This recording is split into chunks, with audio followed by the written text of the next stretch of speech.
sexual, horror o droga na hindi angkop sa mga bata.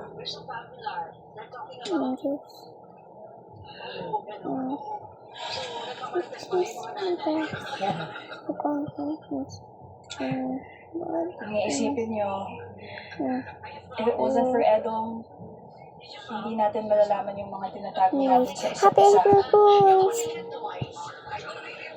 Ako, I wouldn't be able to share what I was going through with my nightmares. Si Mel, yung abuse niya kay Anton.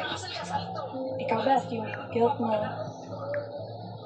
At ikaw, Erica, if Edong didn't force you to come back to Amurao, hindi mo malalaman yung katotohanan about your mom.